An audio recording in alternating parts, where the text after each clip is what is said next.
Yo guys, Vision SJ here bringing you Marvel Rivals full Hela guide and gameplay following the latest Season 1.5 update, where I'll be breaking down all of her abilities, including her team up, and addressing her strengths and weaknesses. Now this is episode 11 of my new Hero Series guides with all of the previous episodes on my channel, and on that note, let's get right into it.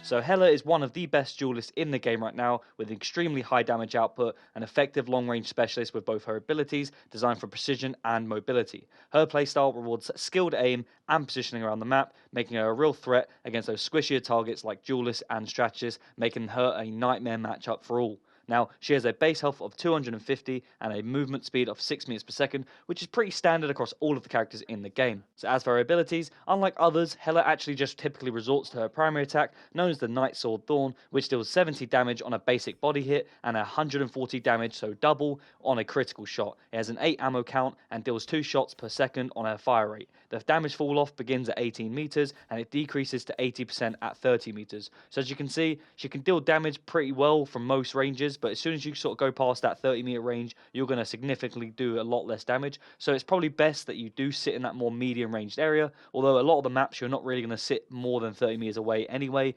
unless you're just playing this character completely wrong. Now, as for her L2 ability, which I'm not particularly fond of, but the Piercing Knight, where she fires multiple Night Sword Thorns that detonate after a delay. So effectively you want to aim for those larger targets where you can fire 4 projectiles that travel on 80 meters per second, dealing 10 initial damage, and then it has a 3-second explosion delay, and once it explodes, it deals 30 damage per round. So if you hit all 4, you can deal 120 additional damage, and this ability has an 8-second cooldown. As I mentioned, I'm not so keen on this. I find it quite hard and inconsistent of an ability to be able to land consistently, but I typically save this in my back pocket for those close quarter engagements when the likes of an Iron Fist or maybe a Wolverine or just a Vanguard in general tries pushing you out, and you can deal a crazy amount of burst DPS when you land these projectiles, deal some critical shot damage using your primary, and then they explode, and then pretty much they cannot get away because Hela has a crazy damage output from pretty much all ranges, but especially when you're at those close ranges and you land criticals. Now, as for her R1 ability, the Soul Drainer, this is a basic stun ability where Hela fires an explosive sphere towards the enemies, which stuns them for half a second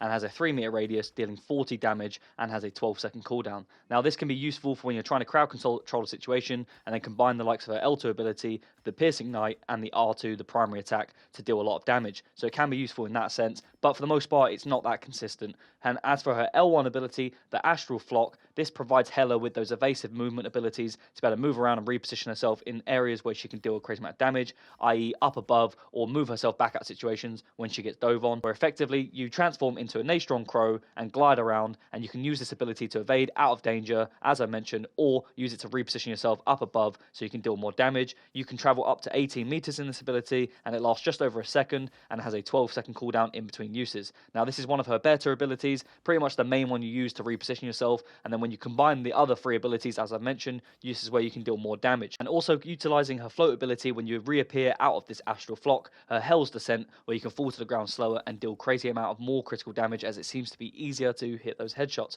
Now, as for the ultimate ability, this is pretty much the main reason most characters or most players use this hero. The Goddess of Death is one of the best ultimates in the game, in my opinion, where you effectively go up into the sky and unleash your Naystron Crows from each of her hands, and you can basically deal 125 damage per hit. It costs 4,000 energy, so it's pretty much one of the highest or sort of harder to earn ultimates in the game, but whilst you're in this ultimate, you have 1,000 health and it lasts for 10 seconds, and unless they have an enemy strange on the other team where he can fly up and shield all of your hits, you are going to be pretty much free to rain down fire and deal a crazy amount of damage for the most part. And it's really fun to use, and more importantly, really easy to use. And to be honest, for the most part, this character is pretty simple and easy to learn. She's really fun to use, and if you have a good aim, you're going to be a lot more effective at using this character. And then also, just for her passive ability, the Naystron Crowstorm, effectively anytime you defeat an enemy, it will generate an explosion after a short duration, which deals 80 damage in a 5-meter radius and has a 2-second delay. So if you deal damage to grouped up enemies, you're going to pile on a load more damage if you use all of her abilities, combine it with the passive, and then go into the ultimate. This is where she's super effective and why she's one of the best and most consistent damage output duelists in the game.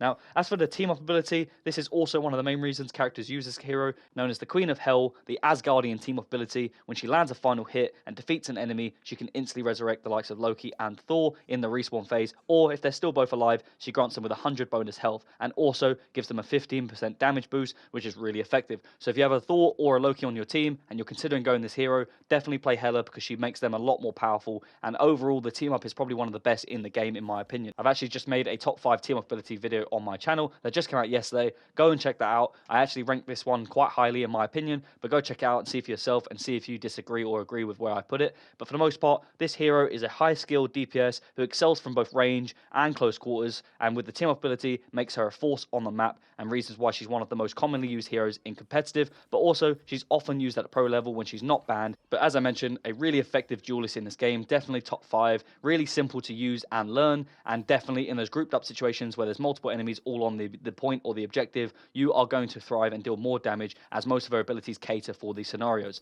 But anyways, there you have it guys, that's the full guide and gameplay of me using Hela. If you enjoyed the video, please don't forget to like, comment and subscribe, and let me know down below if you have any cool tips or tricks that you've learned along the way, or if you have any cool clips that you want to share. I'm VisionSGen, and I'll see you in the next one.